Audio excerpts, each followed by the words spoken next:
अब हॉस्पिटल के अंदर जा और आईसीयू पहुंचने तक किसी से बात मत करना।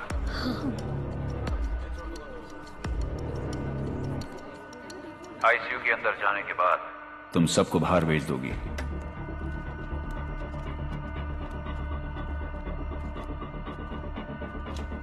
Go get the scan reports.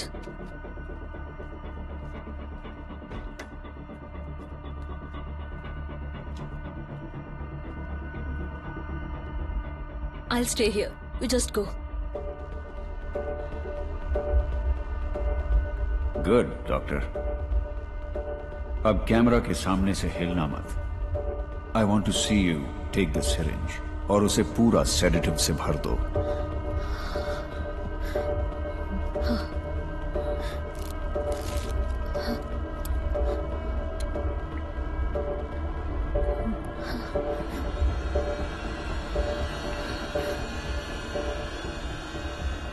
अब जाओ और ये सेडेटिव पेशेंट में इंजेक्ट कर दो।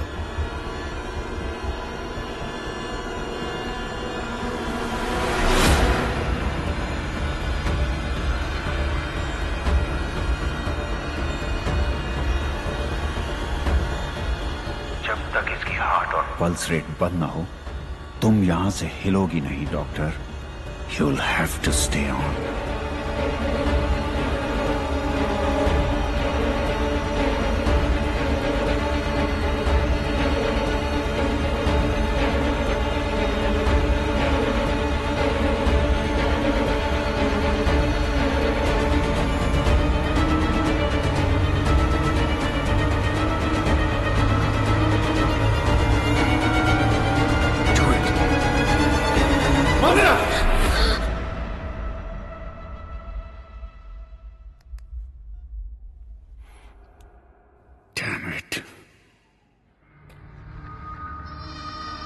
ನಿನ್ನನ್ನು ಕಳಿಸಿರೋ ಎಡ್ವಿನ್ ಮೋಸಸ್ ಈಗ ಎಲ್ಲಿದ್ದಾನೆ ಹೇಳೋ.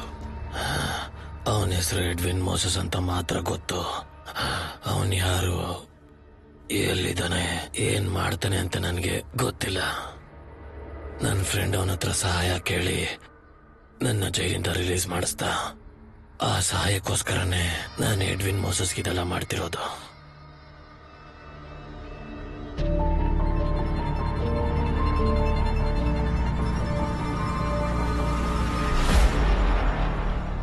ನನ್ನನ್ನು ಜೈಲಿಂದ ಬಿಡಿಸೋದಕ್ಕೆ ನೀನ್ ಯಾರ ಹತ್ರ ಅದು ಸಹಾಯ ತಗೊಂಡ್ಯಾ? ನಾನ್ ಬಂದ್ಮೇಲೆನೆ ನಿನಗೆ ಪ್ರಾಬ್ಲಮ್ಗಳು ಶುರುವಾಗಿದೆ. ಅದಕ್ಕೋಸ್ಕರನೇ ನಾನು ಕೇಳ್ತಾ ಇದ್ದೀನಿ, ನನ್ನನ್ನು ಆಚೆ ಕರ್ಕೊಂಡ್ ಬರಕ್ ನೀನ್ ಯಾರನ್ನ ಮೀಟ್ ಮಾಡ್ದೆ? ನಾನು ತುಂಬಾ ಜನ ಮೀಟ್ ಮಾಡಿದೆ. ಅವ್ರು ಯಾರು ಅದನ್ನ ಮಾಡಿಲ್ಲ. ಮತ್ತೆ ಕೆಲವೊಬ್ಬರು ನಂಬರ್ ಕೊಟ್ಟು ಅವ್ರನ್ನ ಕೇಳಿ ಅಂತಾನೂ ಹೇಳಿದೀನಿ.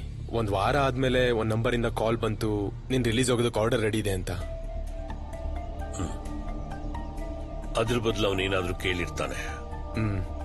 ಪೊಲೀಸ್ ಹೆಡ್ ಕ್ವಾರ್ಟರ್ಸ್ ಮೇಲೆ ಕೋರ್ಟ್ ಬರೀಬೋದಾ ಅಂತ ನನ್ನ ಕೇಳ್ದ. Hell is empty, all devils are here ಅಂತ ಶೇಕ್ಸ್ಪಿಯರ್ ಬರ್ದಿದ್ದು ದ ಟೆಂಪೆಸ್ಟ್ ಅಲ್ಲಿ.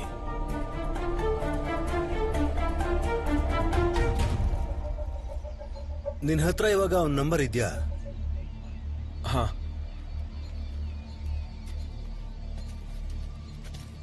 ಇದೆ ನಂಬರ್.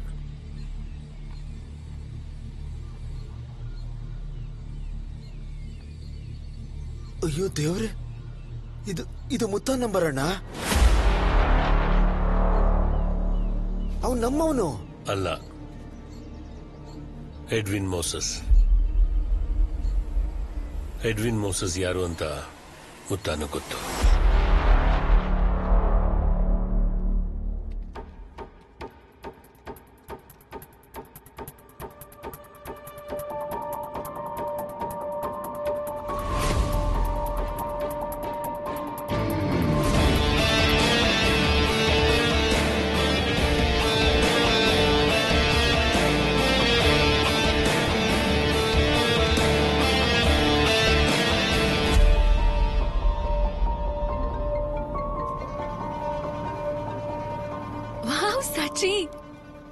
ಸರ್ಪ್ರೈಸ್.